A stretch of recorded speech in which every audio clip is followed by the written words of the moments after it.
Hello friends, मेरे channel में आप सभी का स्वागत है। तो आज बनाएंगे हम जन्माष्टमी के लिए मेवा पाक, जो कि कान्हा जी की पसंदीदा भोग है।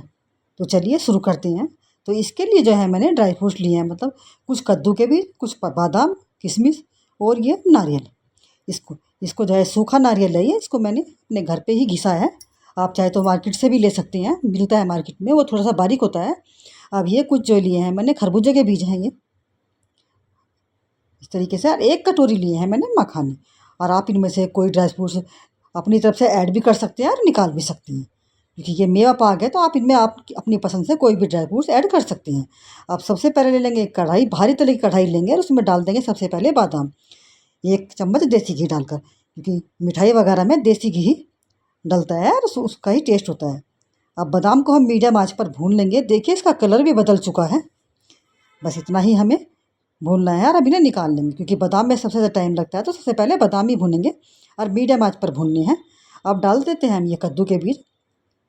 इनको भी हम थोड़ी देर 2 मिनट के लिए रोस्ट करेंगे हल्के से, क्योंकि भूनने के बाद जो ड्राई फ्रूट भूनने के बाद जो है थोड़ा सा टेस्ट जो है और बढ़ जाता है। अब देखिए इनका भी कलर बदल चुका है और इसे भी हम निकाल लेंगे। अब इसी में डाल दूंगी मैं खरबूजे के बीज। आप चाहे तो थोड़े से इसमें से निकाल के आप बाद में भी ऐड कर सकते हैं, क्योंकि मुझे थोड़े से पीसने भी हैं ये। अब देखिए ये भी फूले फूले से हो गए हैं। खरबूजे के बीज की पहचान यही होती है कि वे थोड़े थोड़े हल्के हल्के फूले फूले हो जाते हैं। अब इसमें मैं डाल दूंगी किशमिश भी। अब किशमिश तो बहुत जल्दी हो जाती हैं, 1 से 2 मिनट में ही, 2 मिनट भी नहीं लेती है, 1 मिनट में ही फूली फूली सी हो जाती हैं। अब ये सारी हमारी भुन चुकी हैं। अब इन सभी को चीज़ों को निकाल लेंगे, इन्हें भी निकाल लेंगे। और ये भोग जो है, मतलब मेवा पाक जन्माष्टमी पर ज़रूर बनाया जाता है। अब जो है थोड़ा सा घी बचा है, इसी में मैं डाल दूंगी मखाने। मखानों को भी हम 1 से 2 मिनट के लिए कर लेंगे। थोड़े से करारे हो जाएंगे तो ये अच्छे जाएंगे, क्योंकि वैसे भी बरसात का मौसम है तो हल्के से सील जाते हैं। अब ये देख लेंगे इसको तोड़कर, अगर ये बिल्कुल क्रंची हो रहा है तो ये आपके मखाने भी भुन चुके हैं। बस फिर इन्हें निकाल लेंगे, क्योंकि मखाने बहुत जल्दी भुन जाते हैं, इनमें ज़्यादा टाइम नहीं लगता। अब सभी को इन्हें निकाल लेंगे अच्छी तरीके से। और मैंने 2 ही चम्मच का घी भी बहुत कम लगा डाला है इसमें, क्योंकि बहुत से लोग घी नहीं खाते हैं। अब मैं डाल दूँगी इसमें ये कोकोनट, मतलब सूखे नारियल का जो घिसा था मैंने, उसको भी डाल दूँगी। इसमें मैंने घी नहीं डाला, क्योंकि नारियल में अपना ही इसमें चिकनाई होती है, तो इसमें हमें घी डालने की ज़रूरत नहीं होती। अब इन सभी चीज़ों को हम ठंडी करने के बाद इन्हें एक मिक्सी के जार में पीस लेंगे। सबसे पहले मैं मखाने पीस रही हूँ। अगर आपका जार बड़ा है तो आप सारी चीज़ों को साथ में भी पीस सकते हैं। और इन्हें हल्का दरदरा ही करना है, हमें बिल्कुल एकदम हाई फ्लेम पर नहीं करना है इन्हें, लो फ्लेम पर, मतलब वैसे करना है, एक बार कभी रुक रुक के चलाना है। अब जो है ये हम बादाम और ये सारी चीज़ें हम एक साथ पीस लेंगे। इनको भी बस दरदरा ही करना है, प्लस मोड पे चलाना है, मतलब मिक्सी के जार को इस तरीके से, क्योंकि ज़्यादा बारीक नहीं, पाउडर नहीं बनाना है हमें। हल्के से मोटे से रहेंगे तो वही ज़्यादा अच्छे लगते हैं, क्योंकि मेवा पाक में मोटे मोटे ही रहते हैं। अब इन सभी चीज़ों को हम एक जगह इकट्ठा कर लेंगे। अब मैं दिखा पा रही हूँ, देखिए इस तरीके से मेरा दरदरा है। कहीं कहीं बादाम वगैरह रह भी गए हैं तो कोई नहीं, इसका टेस्ट अच्छा आता है। अब सूखा नारियल जो था ये मैंने नहीं पीसा है, इसको मैं ऐसे ही डाल दूँगी। और किशमिश भी मैंने निकाल ली थी उसमें से। अब कुछ खरबूजे के बीज मैंने अलग रख ली थी, तो मैं उनको अब डाल रही हूँ, क्योंकि ऊपर से डलते हैं तो उसमें टेस्ट अलग आता है। और आप चाहे तो यहाँ पर 2 चम्मच खसखस भी ले सकती हैं, क्योंकि मेरे पास नहीं थी तो मैंने आज खसखस नहीं डाल रही हूँ, क्योंकि खसखस का टेस्ट भी इसमें बहुत ज़्यादा अच्छा आता है। और थोड़ा सा डाल देंगे इसमें इलायची पाउडर। और इन सभी चीज़ों को अच्छी तरीके से मिला लेंगे। देखिए इस तरीके से। अब मैंने नापा नहीं था, मैंने ऐसे ही अंदाजे से सारे ड्राई फ्रूट डाल दिए थे। तो मैं देख लेती हूँ कि मेरा कितना हुआ है, उसी हिसाब से हमें मीठा लेना है ये, क्योंकि मैंने हिसाब से जैसे जितना मुझे अपनी पसंद से जैसे भी ड्राई फ्रूट्स है मैंने मतलब कर लिए। जैसे कुछ ज़्यादा या कम कर सकते हैं आप। अब मेरा ये लगभग 2 कटोरी के करीब है, ये 2 से थोड़ा सा ज़्यादा है। तो मैं तो इससे थोड़ी सी चीनी जो है मैं थोड़ी सी कम रखूँगी इससे। आप चाहे तो बराबर भी कर सकते हैं, और आप मीठे के हिसाब से भी डालते हैं, लेकिन ज़्यादा कम भी नहीं करेंगे, क्योंकि आपका जो फिर ये मिठाई नहीं बनेगी और खिली खिली सी रहेंगी। अब मैं इसमें 1.5 कटोरी चीनी डाल रही हूँ, क्योंकि मेरा 2 कटोरी जो है ये मिक्सचर है।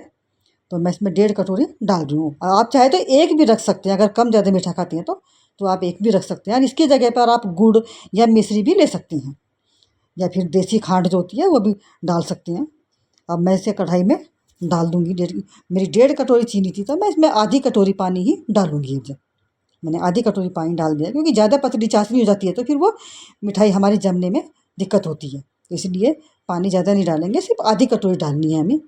और इसे अब चलाते रहेंगे कि चीनी हमारी नीचे ना लगे। अब हमें इसे चाशनी बनानी है एक तार वाली, दो तार वाली नहीं, क्योंकि दो तार की चाशनी बन जाती है तो फिर वो मिठाई हमारी टाइट बनती है। अब एक थाली ले लेंगे और इसमें लगा लेंगे देसी घी। घी थोड़ा सा ज़्यादा लगाएंगे ताकि हमारी मिठाई चिपके ना नीचे। अब चाशनी को भी चेक कर लेते हैं। देखिए चीनी हमारी पिघल चुकी है ये, पर अभी हमें थोड़ी देर और पकाना है ताकि हमारी मिठाई जो है अच्छी तरीके से बने और बिना बिगड़े एकदम परफेक्ट बनेगी। आप ज़रूर बनाकर देखना इस जन्माष्टमी पर।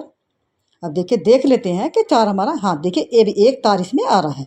बस हमें इतनी ही करनी है, ज़्यादा कुक नहीं करेंगे, नहीं तो फिर मिठाई जो है आपकी वो टाइट बनेगी। या फिर और ज़्यादा वैसा कर रखोगे तो फिर बिखर जाएगी। तो हमें चाशनी का जो है बिल्कुल सही रखनी है एकदम। अब ये चाशनी हमारी तैयार हो चुकी है, तो अब सारा जो है हमें ड्राई फ्रूट्स अपने इसमें डाल देंगे और अच्छी तरीके से इन्हें मिला लेंगे।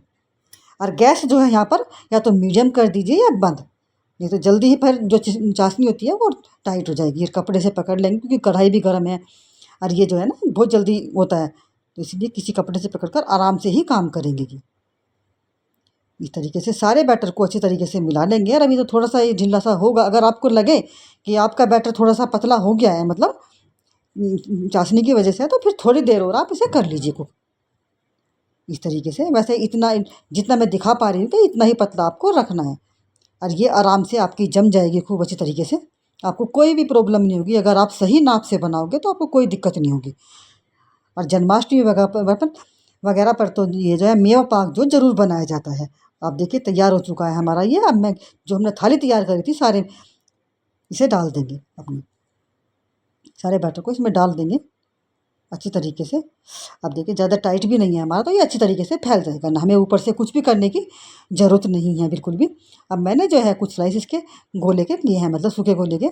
आप चाहे तो पिस्ता या कोई भी ड्राई फ्रूट्स आप लगा सकते हैं, या चांदी का वर्क जो आपको पसंद हो। क्योंकि हम मेवा पाक बना रहे हैं तो मैंने जो है आज इसमें ये गोले की कतरनी बड़ी बड़ी काट ली थी, तो मैं यही लगा रही हूँ। आप अपनी पसंद से जो भी चाहे आप वो लगा सकते हैं। अब देखिए इस तरीके से हमारे सारे लगा लिए हैं और अब इसे हम आधे घंटे के लिए छोड़ देंगे और आधे पौने घंटे में ये आराम से जम जाती है।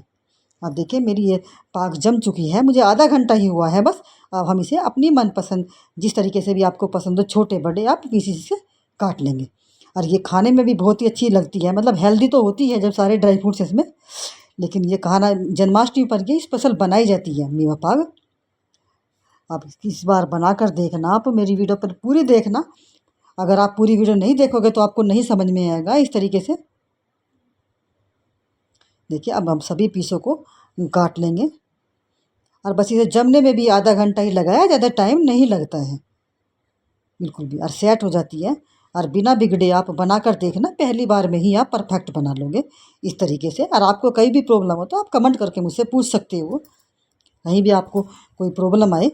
अब देखिए इस तरीके से अगर आप मेरे चैनल पर पहली बार आए हैं तो सब्सक्राइब करना, और अगर मेरे वीडियोज़ आपको अच्छे लगते हैं तो लाइक करना और ज़्यादा से ज़्यादा शेयर करना। अब देखिए मैं निकाल कर दिखा देती हूँ, मेरे एक एक पीस देखिए कितनी अच्छी तरह से ये सेट हो गई ही है। आप सही नाप से और सही ढंग से बनाओगे तो आप बिल्कुल आप भी इसी तरीके से बना लोगे। अब देखिए एक एक पीस कितने अच्छे से मेरे सेट हो गया, जम गए हैं ये। अगर आप चाशनी का वो सही रखोगे तो आपकी मिठाई बिल्कुल बर्फ़ी की तरह जमेगी, बिल्कुल भी नहीं बिखरेगी। कई बार कुछ लोगों की शिकायत होती है कि हमारी पाक जो है बिखर गई है, या तो वो मीठा ज़्यादा कम होता है इसलिए भी कई बार बिखर जाती है। देखिए इस तरीके से, या फिर चाशनी आपकी अच्छी तरह से नहीं पकती है। इस तरीके से आपकी जन्माष्टमी पर भी कान्हा जी के लिए ज़रूर बनाकर ये देखना। मिलते हैं अगली वीडियो में, बाय।